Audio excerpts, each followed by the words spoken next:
personne. Elle, il savait ça. Il savait que la maladie, celle qu'il avait, la maladie, il savait qu'il fallait qu'il touche aucune personne. Et regardez l'as. Regardez, il entend parler que Jésus était là. Et la Bible nous dit qu'il se leva. Et il se frayait un chemin, il a dû pousser des jambes. Il se frayait un chemin, il a dû toucher des jambes, il n'avait pas le droit, mais il s'en fichait. Parce qu'il avait besoin. La Bible nous dit qu'il a consulté beaucoup de médecins. Il avait gaspillé tout son argent. Il n'avait plus rien dans ses poches. Alors, qu'est-ce que la Bible nous montre? Que la richesse, l'argent ne nous amène à rien. Pas plus tard qu'hier, mon beau-père que vous connaissez, il a été à l'hôpital. Et pendant qu'ils ont fait l'anesthésie, quand il s'est réveillé, il a pris comme une crise de panique. Il a pris peur. Et il est venu à la maison de mon père. Il parlait avec lui en pleurant comme un enfant. Oui, mon beau-père, 65 ans, il pleurait devant mon père comme un enfant. Et il disait, Gabou, Dieu m'a montré deux choses.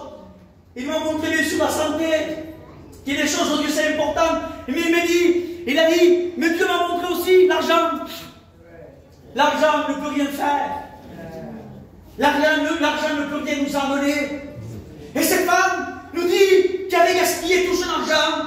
L'argent ne peut rien t'amener. Alors, ça ne sert à rien de s'amasser, de remplir nos banques.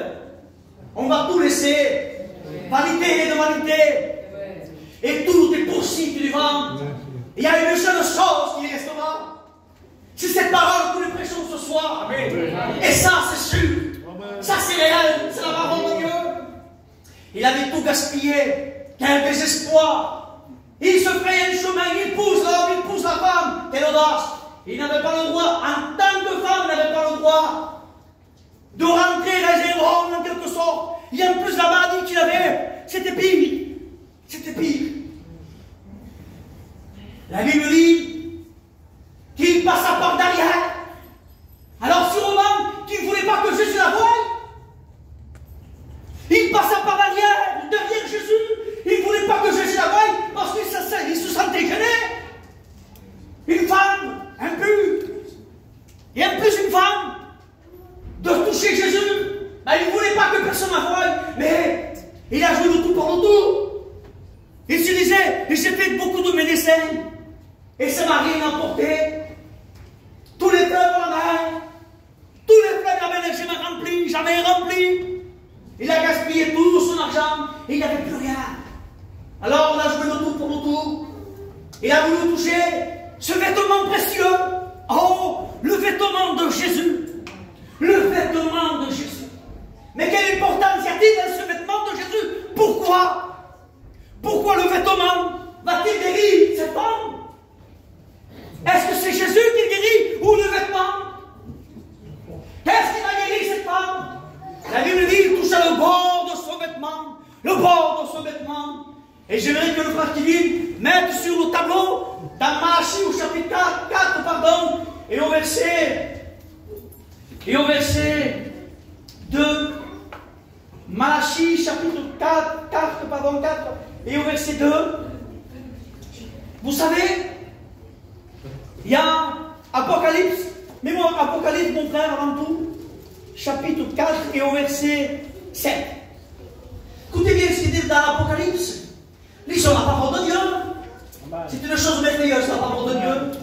Dans l'Apocalypse, au chapitre 4 et verset 7, et nous dit comme cela. J'avais parlé tout à l'heure de mon frère Michael. Écoutez bien.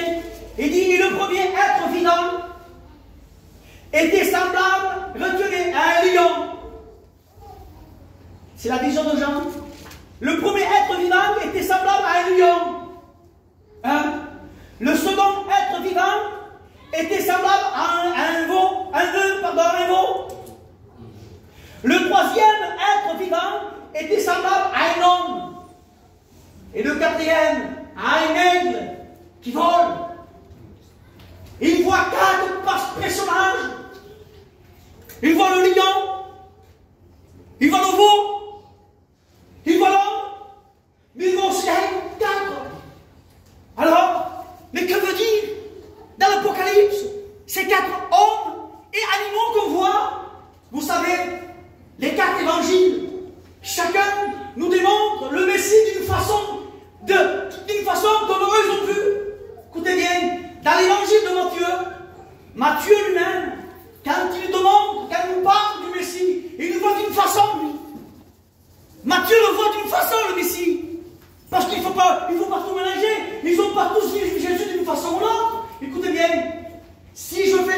chiffre, le 6 par terre, je mets un 6 par terre.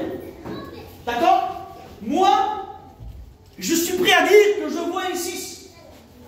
Mais vous allez dire non, c'est un 9. Et moi, je dis non, c'est un 6.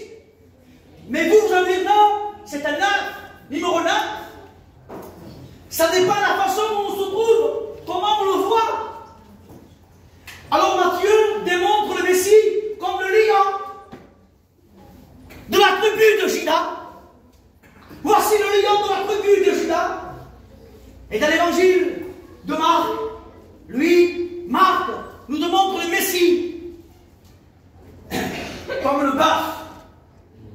Comment le bœuf? C'est un petit peu bizarre de démontrer le Messie comme le bœuf. Le bœuf est soumis. Je l'ai dit comme ça. Le bœuf est soumis. C'est un serviteur. Il est humble. Il est soumis. Le bœuf l'écoute. Il aboue. Jésus, il n'est pas venu en tant que maître. Mais il est venu en tant que serviteur. En tant que serviteur. Dans l'évangile de Luc, comment nous démontre ce docteur? C'est un docteur, Luc. Et d'après les uns disent, je ne sais pas, je n'ai pas vérifié, mais ils disent que l'évangile de Luc, c'est là où se trouve plus de miracles. Luc nous démontre le Messie en tant qu'humain. C'est-à-dire qu'il n'est pas venu en tant que Dieu, mais il est venu en tant qu'humain. Retenez ce message. Il est venu en tant qu'humain. Et l'évangile de Jean, qui a été écrit 20 ans après les autres évangiles, ça a été le dernier Jean. 20 ans après les autres évangiles, Jean est arrivé 20 ans après. Et Jean nous démontre le Messie, écoutez bien, comme l'aigle. Parce que Jésus, il était Dieu dans le ciel. Et du ciel, il est descendu comme une aigle. Et c'est pour ça que dans l'Apocalypse, il voit ces 4 êtres divins. C'est les 4 évangiles. Et dans le livre de Malachie, au chapitre 4, verset 2, écoutez bien, 400 ans avant que cette femme naisse, 400 ans avant que cette femme naisse, la prophétie s'enclenche. Écoutez bien, dans Malachie, au chapitre 4, verset 2,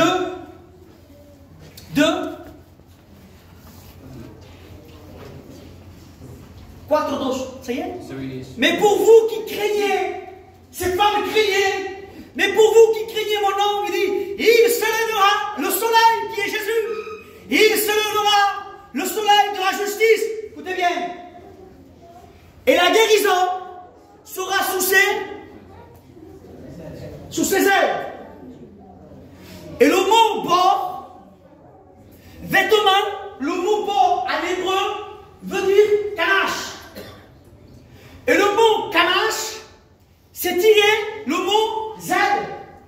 C'est-à-dire que cette femme vient toucher le bord du vêtement. Le mot kanash, il vient toucher les ailes. Vous savez, la tunique de Jésus, mais il y a une prophétie évidemment glorieuse à l'intérieur. J'ai pu le méditer et j'aimerais vous en parler ce soir. Voulez-vous l'écouter? La tunique de Jésus. Quelle est cette spécialité? Pourquoi cette femme va toucher le bord du vêtement? Et c'est précisé, kanash, les ailes. Le mot, écoutez bien, le mot tunique, les Hébreux le mettaient aujourd'hui, on le met encore aujourd'hui. Eh bien, vous dites,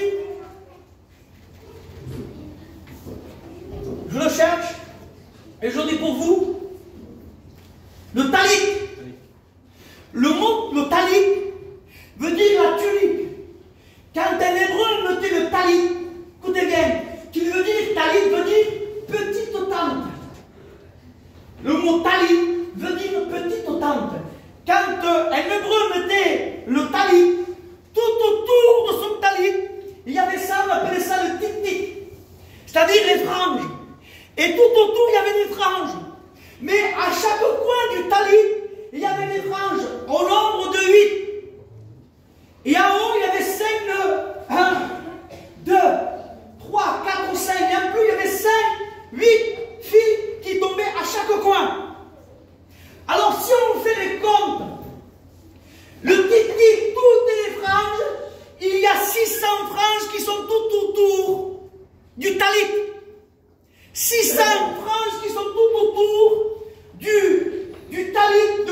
Et si on ajoute, écoutez bien, si on ajoute les 8 filles qui sont à chaque coin de cette tente-là, on rajoute ça, alors plus les 5 nœuds, ça fait un total de 613.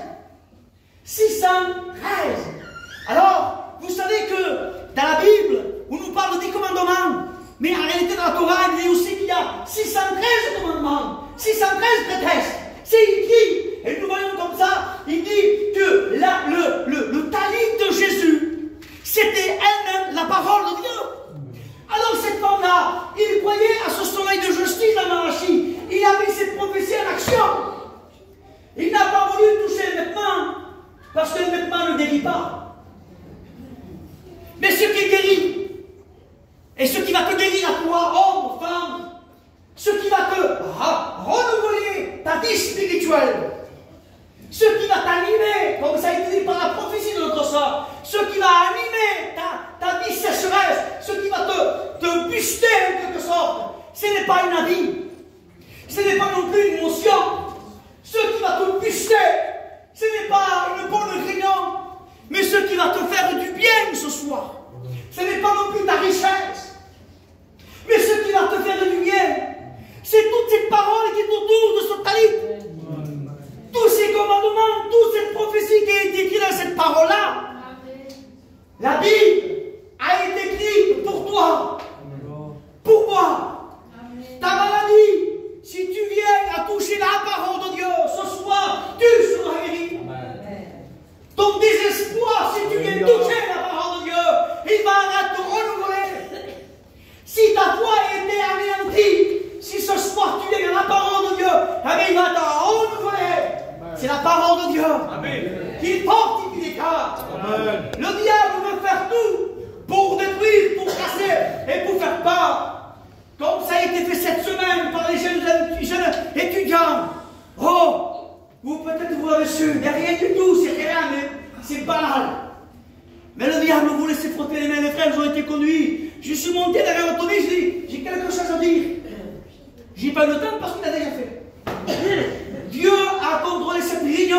Amen. Dieu t'a amené dans cette réunion. Amen. Tu ne devais pas venir ce soir, tu avais autre chose à faire.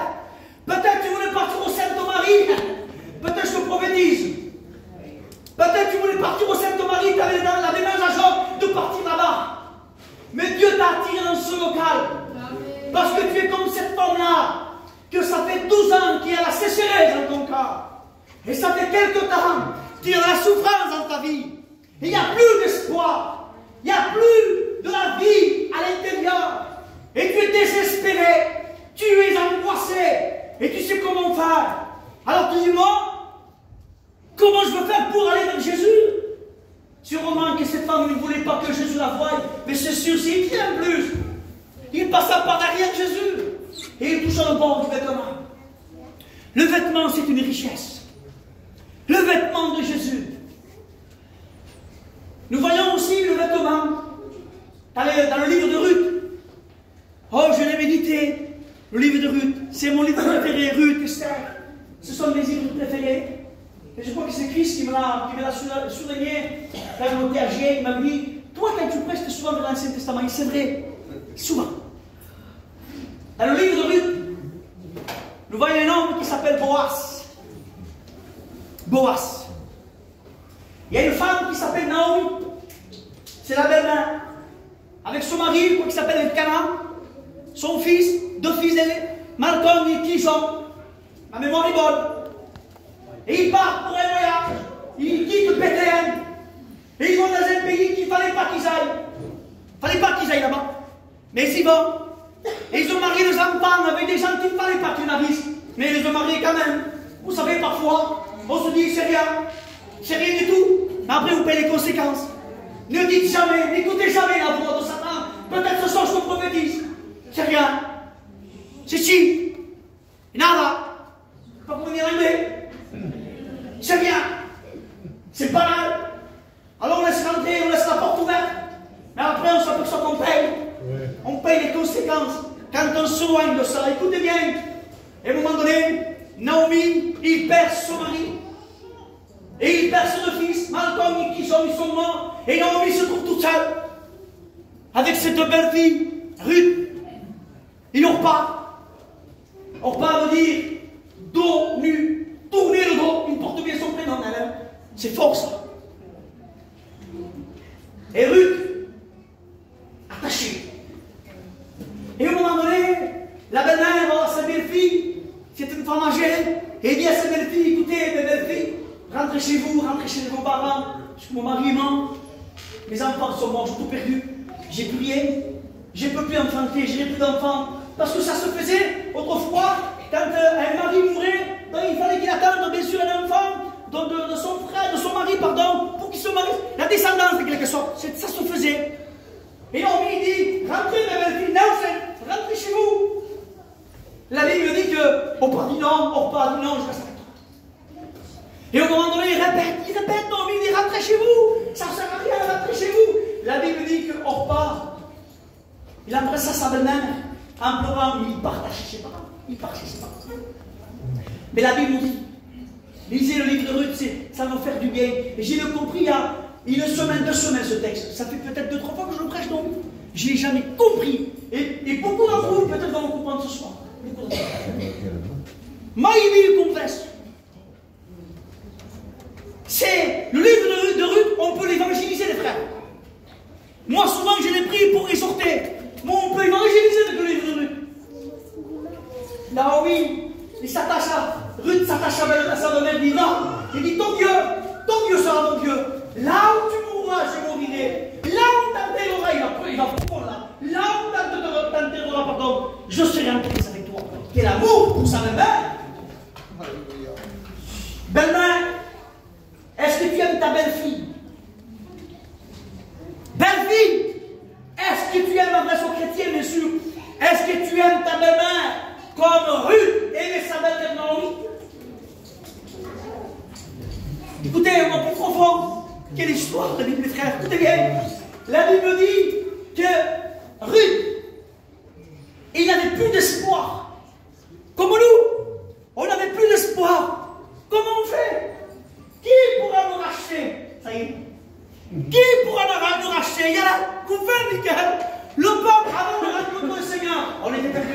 Il n'y avait personne qui était capable de racheter. Personne. Et au moment donné, il y a le Boaz. Lui a le droit du rachat. Celui qui était parent d'Elkana, le mari de Naomi. Celui. Il dit. Et Naomi dit, lui là, Boaz, il est riche. Il a tout ce qu'il faut, il a des terrains, il a tout ce qu'il faut. Et celui a le droit du rachat. Qui est symbole de notre Seigneur Jésus-Christ. Celui a le droit du rachat. Seul Boaz. Écoutez bien. À un moment donné, Naomi conseille sa belle-fille. Il dit, vas-y, va le voir, vas-y.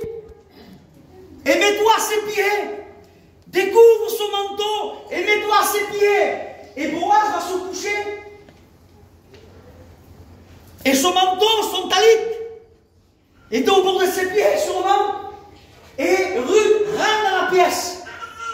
Et quand il rentre, il découvre ses pieds. Il se met à ses pieds. Tremblement sûrement. Avec peur. Qu'est-ce qu'il va dire? Il va me jeter. Il va m'accueillir. Est-ce qu'il va vouloir de moi? Un petit peu comme nous. Moi, pécheur, est-ce qu'il voudra de moi? Mais le plus important, vous savez, que ce soit cette femme malade, que ce soit Ruth, ils sont venus au pied de Christ. Mais pour venir au pied de Christ, il faut se soumettre. Et Dieu nous te demande à toi de te soumettre. C'est une soumission qui va nous amener au rachat. Il y a des hommes qui viennent avec le courage. Je viens à l'église. Je veux que Dieu, tu as intégré de nos frères.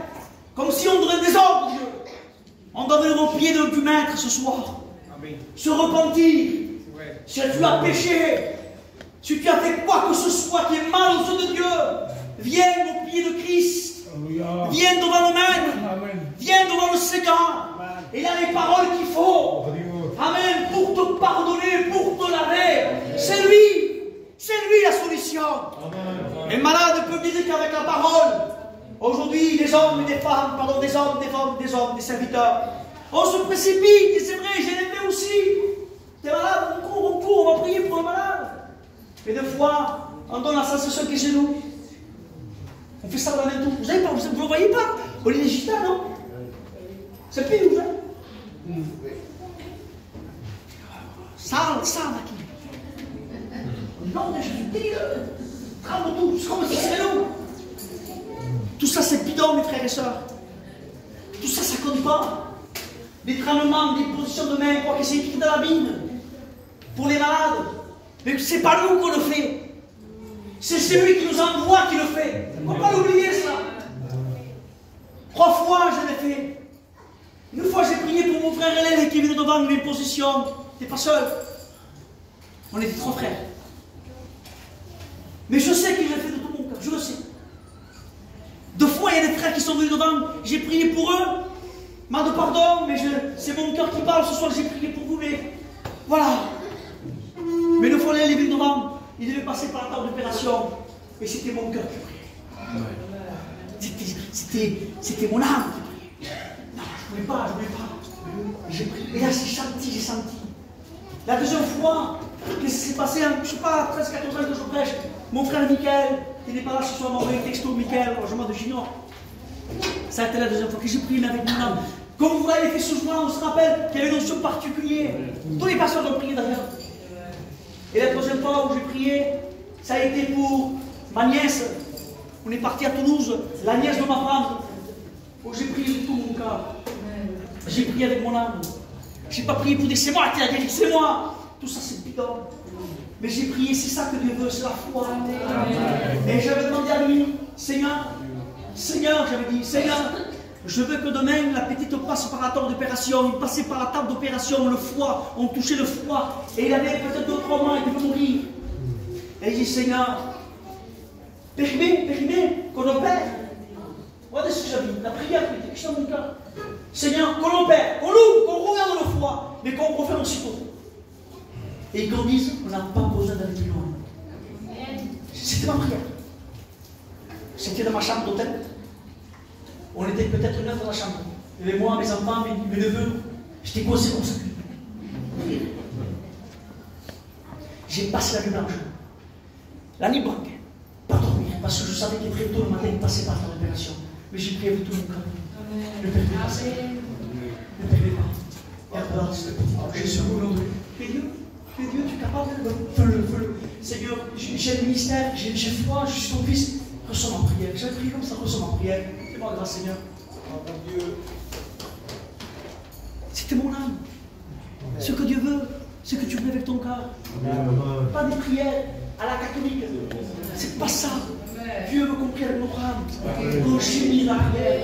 Et comme disait le pasteur, il faut rentrer dans les profondeurs. Pour aller chercher cette perle d'un grand prix, il faut payer le prix, il faut transpirer, il faut la chercher. C'est pas comme ça, Seigneur, pour moi, non. Il faut être profond. Il faut rester là. Il faut prier, il faut rester là. Je ne suis pas venu, je vais non, restons là.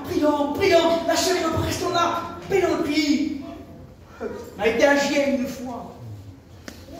Moi, Lélé, et Antoine. En quelle équipe tu veux, toi? Je parle avec lui.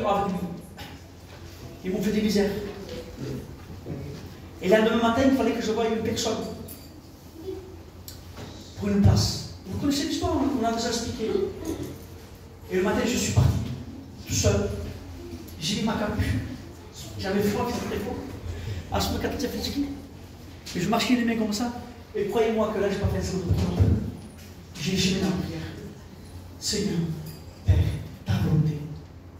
Et non la mienne, Seigneur, Père. J'ai pas eu le temps de la prendre. Que la place chez. Oh, il y a eu des complications. Mais ils m'ont donné la place. Pourquoi? C'était la prière du cœur. Et cette femme qui gémissait, c'était la prière du cœur. Il a joué le tout pour le tout. Il souffrait comme toi, il y a une souffrance.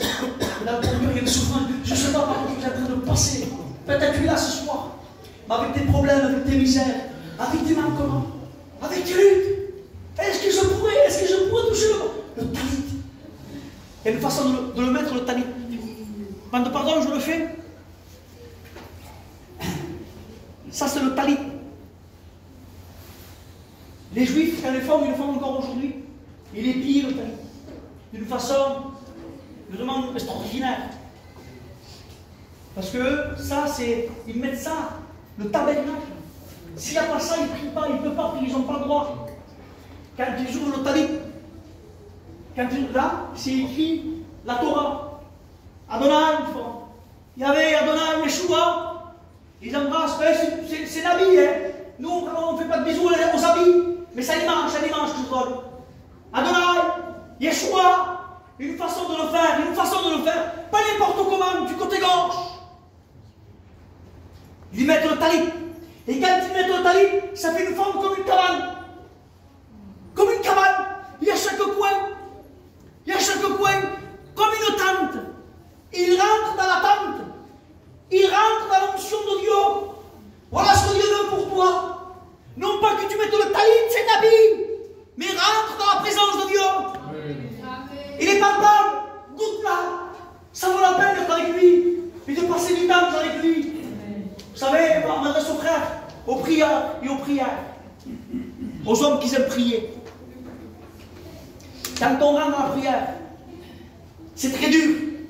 Et après, on s'aperçoit, quand on les bénit, on s'aperçoit plus de l'heure. Tu te rappelles quand tu te lèves à 5 h du matin? Tu te rappelles quand tu peux te lever à 6 h du matin et que personne ne savait? Non pas la chaîne de prière, que tout le monde a le temps de prier. Non, quand tu le faisais personnel. Tu te rappelles de ce jour-là? Tu te rappelles quand tu prenais ta voiture, frère, et que tu partais loin, dans les champs, un peu comme un fou? Ah oui, ça me fait, moi je le fais cet après-midi, comme un fou. On se vit comme un fou? Oui, on est fou. Devant le talit, on est des fous. Devant la présence de Dieu, on est des fous. Demande pardon, mais nous les chrétiens, on est fous de lui. On l'aime. Quand on a embrassé avec lui, on est là. On pleure. C'est normal qu'il y ait des hommes pleurent comme ça. Seigneur, c'est normal ça. C'est des fous. On ne parle pas les frères, on est des fous. On est fous de lui. Amen. Quand on lit la Bible et quand tu sens les révélations, là, que ça me fait du bien. Pas être dévarié. Dévarié, demande pardon, mais alors on y va, dans les mariages, aux scènes, et tout ce qui est mondain dévarié là, on est dévarié, parce qu'il faut rentrer dans le talit, dans la présence de Dieu. Cette femme, il touche le bord, le canaf, qui veut dire zèle. Ah, ça va, ça. Oui. Pourquoi les ailes? Canaf, le bord, canaf, qui veut dire bord, et qui veut dire aile. Quand on mettait le talit, regardez, je mets le talit comme ça, je ne le fais pas parce que vous rigolez, je vous connais. C'est l'image. Il se mettait le talit, il tombe, et au moment donné, le juif, avec le talit, faisait ça avec les mains. Mais là, tout autour, il y avait des franges qui tombaient. Là aussi, des franges qui tombaient. Ça faisait une forme d'un ange, avec tous les ailes qui tombaient là, toutes les franges qui tombaient. Quand un hébreu ouvre son talit, ça fait la forme des ailes. Alors elle a mis cette prophétie en action. Il a tout dans le livre de Malachie, 400 ans avant. Il vient toucher le bord qui veut dire elle. Le soleil de justice, Christ, il guérira ta maladie. 3 mois de souffrance, mars, avril et mai. Le mois de mai, ça a été le mois le plus horrible. Je croyais de mourir. On parlait de cancer, moi, de parler du mot. On parlait de cancer, moi, je meurs. À la 25, mourir déjà. Ma femme me disait, mais qu'est-ce que tu dis? Non, ça y est, elle mourir, ça y est. Elle filme. Ça y est, je ne prêche plus. Je vais dans le riant, je m'assois dehors. L'angoisse me prenait, le diable me touchait. Et peut-être ce soir, il y a quelqu'un qui se sent angoissé, touché. Je ne sais pas par où tu es en train de passer. Mais Dieu se sait de cette parole. Je le sais que c'est Dieu qui a déposé dans mon cœur. Ouais. Et il y a plus d'une semaine, je disais, je prêcherai à l'église de Montebello. Et ce soir, c'est pour toi. C'est pour toi. Amen. Ne sois pas désespéré. Ne sois pas malade. Pas malade de fou, mais malade du corps. Même si tu m'as dit, je veux rentrer dans le talit. Je veux revêtir. Et je veux rentrer un soldat qui combat. Et oui, mon copain, un soldat combat. Un soldat ne déserte pas. Amen. Vous savez comment on appelle un soldat qui déserte? Je veux dire très fort, mon frère. Un soldat qui déserte, on appelle comment? Ah, merci, mon frère. C'était lâche. Un Judas. Ouais, très. C'est vrai. On se imagine, aujourd'hui, je ne suis pas chrétien, on n'est pas chrétien. On va se battre. On va le faire, on est chrétien. On va se battre. Moi, je compte sur toi, mon copain, mon copain. Je compte sur toi. Rappelle-moi ton prénom. Kevin. Moi, je compte sur toi, moi, je me retourne. Kevin. Alors l'autre, Kevin, il n'y est plus. Pardon, vous êtes des lâches. Mais moi, quand je sais qu'il y a quelqu'un qui veut se battre avec moi, et que je m'en trouve et que toi tu dis, pousse-moi, laisse-moi faire. Une fois que j'étais jeune, je terminerai. Dis-moi, nous sommes là. Tu vois quand je donne? Quel âge, je pourquoi il mourit maintenant? Il voulait me tuer. Il y a une cousin à moi, je ne sais pas qui c'est. Il m'a poussé. Il voulait que je me batte. Et moi, je ne voulais pas me battre. Et lui, allez, il nous ici, frappe-le. Et moi, j'étais jeune. 1, 2, 3, tout le quartier contre moi. L'autre avec quelqu'un, tout me frappait. Alors, mais moi, comment? Et je me l'enfuis, mais comment faire? Avec des chiens, il y a comment faire? Et celui qui m'a dit, frappe-le, il était bleu. Bon, je vous dis parce que tout le monde regarde, c'est pas. Il m'a poussé, je le frappe. Je ne le pas, vas-y. Il m'a lâché. Quel lâche. Il dit, c'est bon, t'as qu'à faire avec toi. C'est bon. Et moi, je vous dis Dieu, que vous, l'église, tous, vous avez pas été des lâches avec moi. Quand j'étais malade, vous avez été avec moi. Tous les frères, merci les frères, vous êtes des champions. Merci les sœurs, vous avez téléphoné ma compagne, vous avez prié pour moi, et moi je suis heureux aujourd'hui. Vous avez été là. Même si tu ne m'as pas téléphoné, mais sûrement tu as été la télé pour moi, Seigneur, ta main. Elle est ça fortifie. Et ce soir, même le frère quoi il priait pour moi, il s'est fait un souci pour moi, il disait il faut faire l'onction d'huile. J'étais content. C'est beau. Et ce soir, il y a le miracle. On va prier le Seigneur. On va lever le voix vers le Seigneur. Amen. Alors, s'il y a une personne qui est malade du corps, sûrement, peut-être des hommes et des femmes qui sont malades du corps, sûrement. Vous savez, dimanche, si les frères me permettent, je prêcherai encore tout le groupe. J'en ai prêché. Ça y est, la fois où c'est passé. Et j'en ai revu ça de toute ma vie. J'avais ça.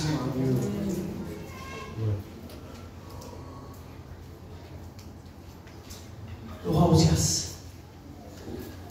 L'année du roi Osias. Il a fallu que le roi meure. On en parlera dimanche, mais j'ai me dire de chaud. Il a fallu que le roi meure. Ésaïe chapitre 6. D'où l'année du roi Osias. Quand il meurt. Là, Ésaïe, là. Tant que le roi Osias n'était pas mort, il ne pouvait pas voir. Mais il a fallu qu'il meure. Osias, il faut qu'il meure, le roi. Ah oui, le frère. Tu ne pourras jamais, avec ton caractère charnel, tu ne pourras jamais voir le ciel avec ton caractère. Il faut que cette année meure. Ah oui, il faut mourir. Et oui, et tu crucifies là.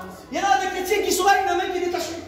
Non, il faut que toutes les mains soient plantées là, plantées. Non, toi t'as 2 mains, je ne sais pas comment tu fais pour tenir d'ailleurs. Comment tu fais pour tenir? Il y a des frères comme ça. Pas touché, non, t'es obligé. L'année du roi Osias, quand il meurt, là il voit le ciel. Et quand il voit, là par la dimanche, oh Seigneur, nous. Non, mes lèvres sont impures, je peux pas. La présence est tellement forte. Alors là, un ange, d'où vient d'être Esaïe, avec un charbon ardent dans la main, et d'où il touche la bouche, les lèvres, il touche, et quand il touche, il devient pur.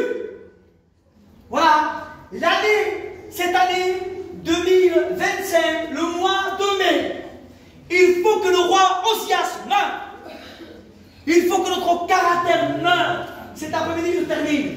Cet après-midi, je prie au Seigneur, j'étais au Seigneur. Et je marchais. Et je priais. Alors je priais pour les malades. J'ai prié pour les frères qui nous ont quittés. Priez pour eux, pleurez Seigneur, mes frères. Priez pour Michael. Je prie pour mes frères pasteurs. Je prie pour l'église, je prie pour vous. Je prie pour moi. Et d'un coup, on dirait que l'esprit m'arrête. Je dis, toi, et là, j'ai senti une nécessité dans mon cœur. Vous savez ce que j'ai dit? Seigneur, pas ma volonté. C'est ta volonté. Je ne sais pas si vous avez compris ce soir. J'ai dit, Seigneur, je ne veux plus prêcher comme moi je veux prêcher. Je ne veux plus réparer les problèmes de pasteur comme moi je veux. Je ne veux plus, Seigneur, penser comme moi je veux. Peut-être qu'elle a compris avec ça. Là, c'est chaud. Mais je veux faire comme toi tu veux. Et même si ça m'annonce, Seigneur. Seigneur, je me suis arrêté. Mais voici. Qu'est-ce que tu veux de moi? Je donnais ma vie, j'avais 20 ans. 20 ans j'avais. Je me suis donné ma porte. J'avais 40 ans aujourd'hui. Tu veux quoi de moi? Tu m'as appelé au ministère? Tu me donnes une responsabilité? Pourquoi? Qu'est-ce que tu veux de moi? Qu'est-ce que tu dois faire? Et là, vous pliez ça, vous pouvez faire. Pourquoi vous prêcher? Je dis, mais ça, il faut arrêter avec ça. Le plus important, il faut s'embrancher avec lui. Il faut mourir. Ma femme a plus. Je fais mort. Et c'est votre mort. On en parlera dimanche. Mais ça se continue. L'ange, il avait 6 ailes. 2 ailes, il se couvre la face. 2 ailes pour se couvrir ses pieds. Parce que le lieu où il était saint. Mais pas n'importe comment dans l'église. C'est pour ça que je dis souvent, ne venez pas en pyjama, surtout les jeunes filles, qui sont païennes, bien sûr. Pas en pyjama. Ici, c'était le saint. Les 2 ailes qui servaient pour voler. Et c'est lui qui prend le charbon à table et qui va toucher la bouche des aïeux. Parce que cette bouche qu'il avait, je crois que c'est la Michel qui dit ça souvent, ma bouche ne veut rien. Et c'est vrai. Notre bouche. Ça y va. Est-ce que vous voulez prier le Seigneur? Est-ce que vous voulez rentrer sur la gloire, le bord du vêtement? Quel merveilleux bord